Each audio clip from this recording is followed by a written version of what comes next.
এই বফলা যদি কোনো শব্দের মধ্যে পাই, তার পরিবর্তে আমরা যদি রস্যকার করে ফেলতে পারি, তাহলে ওই সন্ধিবিচ্ছেদটা হয়ে যাবে। একইভাবে কোনো শব্দের মধ্যে জ বা জফলা যদি পাই, তার পরিবর্তে যদি রস্যিকার বসে দিই, তাহলে সেই সন্ধিবিচ্ছেদটা হয়ে যাবে। এখন আমাদের কাজ হচ্ছে এই বৌজাই এই কৌশলটির মাধ্যমে আমরা সন্ধিবিচ্ছেদগুলো বের করব। তাহলে প্রথম কাজ হচ্ছে বফলা। আমরা প্রথমে লিখে দিলাম, ধরেন স্বল্প। আমি যদি বলি যে এখানে বফলা কোথায়, সবাই বলবে যে শয়ের নিচে যে ব আছে সেটাই হচ্ছে বফলা। কারণ বফলা এটা যে তার একটা কারণ হচ্ছে বফলা কিন্তু উচ্চারিত হয় না। তাহলে এই যে স্বল্প, আমরা কিন্তু যদি ব হইতো তাহলে কিন্তু এটা উচ্চারণ করতাম না। যেমন আমরা বই বলি, বই বলতে ব এবং রসে এই বটা ব আমরা বলতেছি, কিন্তু আমরা যখন স্বল্প বলতেছি তখন কি এই বটা উচ্চারণ করতেছি না। তার মানে মনে করতে হবে যে এইটা হচ্ছে বফলা এবং এটার মাত্রাও থাকে না। তাহলে স্বল্প বানানে আমরা বফলা পেয়ে গেছি। তারপর যদি আমি বলি যে স্বচ্ছ, তাহলে বফলা কোথায়, সবাই বলবে যে শয়ের নিচে যে বটা সেটাই হচ্ছে বফলা। তারপর যদি বলি অন্বেষণ, কি বলি অন্বেষণ। আমি যদি বলি বফলাটা কোথায়, যে এটা।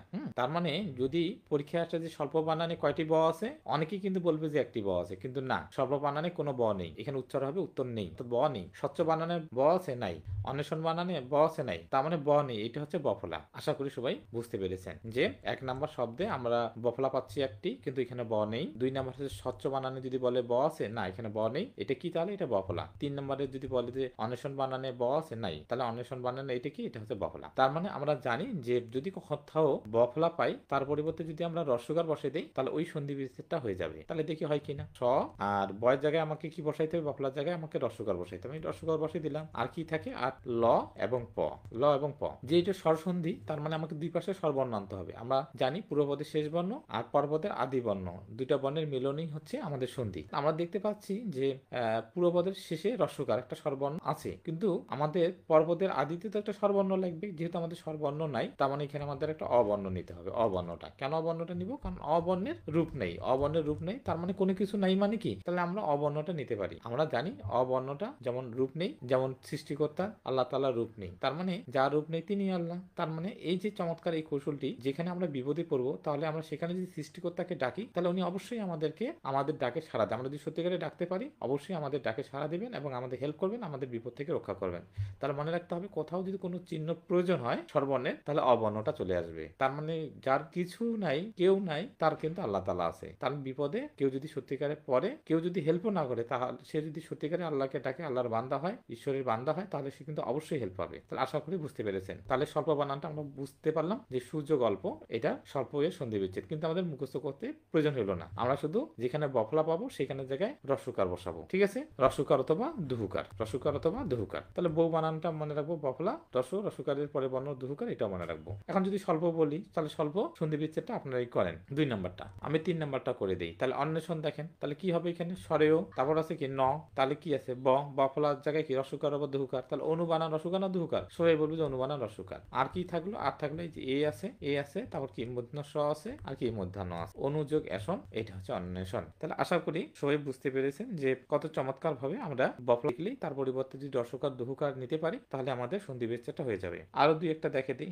যেমন একটু কঠিন টাইপের যেটা আছে, সেটা হচ্ছে 4 নম্বরে গুরবি। এটা অনেকেই বুঝতে পারে না যে এটা আবার কিভাবে করবো এই সন্ধি বিচ্ছেদটা। কিচ্ছু না, আপনাকে মনে রাখতে হবে, গয়ের জায়গায় গ লিখবেন, রস্যকার জায়গায় রস্যকার লিখবেন। এই বফলার জায়গায় আপনি কি করবে, রস্যকার উপর দুহুকার। কোথাও যদি সন্ধি বিচ্ছেদে আপনি রেপ দেখেন, রেপটাকে আপনি কি করবেন, র বানাবেন। কি বানাবেন, রেপটাকে র বানাবেন। আপনার মনে রাখতে হবে, রেপ মানেই হচ্ছে সন্ধিতে র।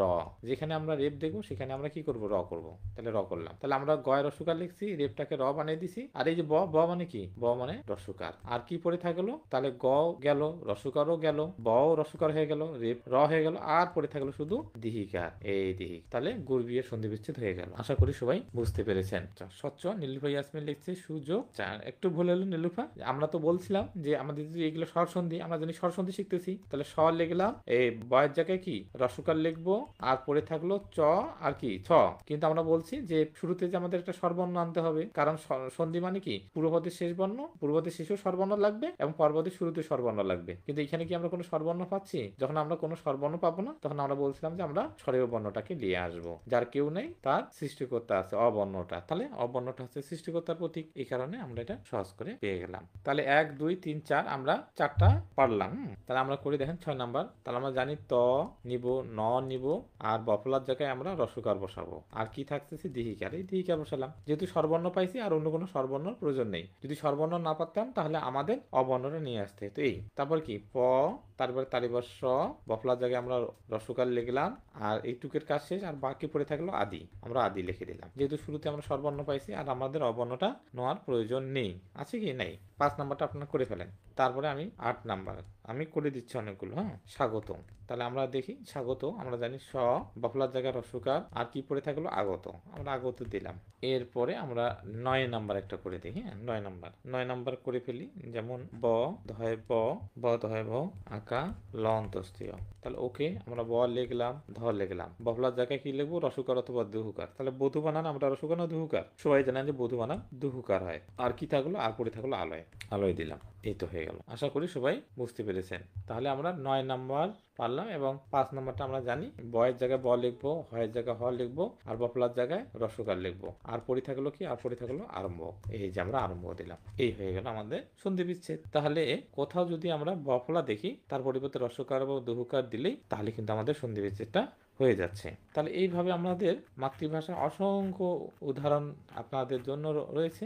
আপনি কি করবেন, এই যে দেখেন আমাদের এই যে মাতৃভাষার 117 নাম্বার পৃষ্ঠা, অসাধারণ একটি বই, যে বইটি কোড দিয়ে তৈরি, কৌশল দিয়ে তৈরি, ছবি দিয়ে তৈরি এবং ছন্দ দিয়ে তৈরি। এই 4টা পদ্ধতির মাধ্যমে আমরা আমাদের এই মাতৃভাষা বাংলা ব্যাকরণ বইটি সাজিয়েছি। অসাধারণ একটি বই মাতৃভাষা। এই বইটি যাদের হাতে, প্রত্যেকের হাতে অবশ্যই রয়েছে। আপনারা জানেন যে আমরা প্রত্যেকটা পৃষ্ঠা ধরে ধরে পড়াই। তাহলে আজকে আমরা 117 নাম্বার থেকে শুরু করে আমরা 10টা পৃষ্ঠা আলোচনা করব। তাহলে 127 পৃষ্ঠা পর্যন্ত আলোচনা করব। তাহলে এই যে আমাদের কৌশল, মনে রাখার কৌশল ছিল বউ, বউ মানে ব আর রস্যকার, এর পরিবর্তে দুহুকারও হতে পারে, অর্থাৎ রস্যকার না দুহুকার হবে, তখন আমরা অর্থটা দেখে করব। তাহলে এই যে আমরা এগুলো দিয়ে দিছি, আপনি এগুলো পারবেন এখন। প্রসাধম, তাহলে আমরা জানি প ছ লিখলাম, আর বয়ের জায়গায় বফলার জায়গায় রস্যকার লিখলাম, আর ধর ম থাকে, কিন্তু আমাদের যদি শুরুতে যদি কোনো স্বরবর্ণ না আসে তাহলে আমরা অবর্ণটা নিব। একইভাবে মনান্তর, ম নিলাম, ন নিলাম, বফলার জায়গায় রস্যকার নিলাম, তাহলে ম নিলাম, ন নিলাম, বফলার জায়গায় আমাদের কি রস্যকার, আর কি থাকলো নয়, ত আর বয়সন্ধর। কিন্তু শুরুতে যদি কোনো স্বরবর্ণ না থাকে তাহলে আমাদের স্বরবর্ণটা নিতে হবে। যেহেতু স্বরবর্ণ, শেষেও আমাদের স্বরবর্ণ লাগবে রস্যকার, এবং শুরুতে পরপদের শেষে লাগবে আর পরপদের আদিতে লাগবে জ। তার মানে রস্য আর অ মিলে কি হয়ে গেল, আমাদের সন্ধি বিচ্ছেদ হয়ে গেল। আশা করি বুঝতে পেরেছেন। তারপরে আমরা কি করছি, প্রত্যেকটা জিনিসের ব্যাখ্যা দিয়েছি। দেখেন এই যে প্রসাধম, প্রসাধম যখন সন্ধি বিচ্ছেদটা করলেন, তাহলে আপনি দেখলেন যে প্রসাধম পশু যোগ অধম। কিভাবে পেলাম, পর জায়গায় পর লিখলাম, ছয় জায়গায় স্বর লিখলাম, বফলার জায়গায় রস্যকার লিখলাম, আর ধম, কিন্তু আমাদের শুরুতে কোনো সর্বনাম না থাকার কারণে আমরা অ নিলাম। তাহলে পশ্চাধম মানে কি, তাহলে পশুর চেয়ে যে অধম সে হচ্ছে পশ্চাধম। পশ্চাধম মানে আমরা সহজ করে শিখতে পারলাম যে পশ্চাধম শব্দের অর্থ পশুর চেয়ে অধম। পশু মানে পশু, আর অধমের জায়গায় অধম লিখলাম।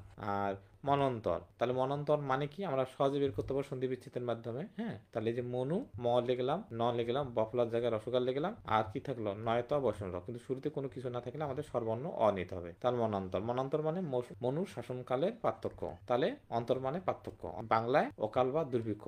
অন্তর মানে পার্থক্য সংস্কৃত পাই, কিন্তু বাংলায় এর মানে হচ্ছে অকাল বা দুর্ভিক্ষ। তাহলে অনেক চমৎকার একটা তথ্য আমরা কিন্তু এখানে দিয়ে দিলাম। তাহলে মনান্তর মানে মনুর শাসনকালের পার্থক্য। তাহলে মনুকে, মনু হচ্ছেন সনাতন ধর্মের আদি পিতা। তাহলে মনুর শাসনকালের পার্থক্য, তাহলে মনু আর অন্তর মানে পার্থক্য।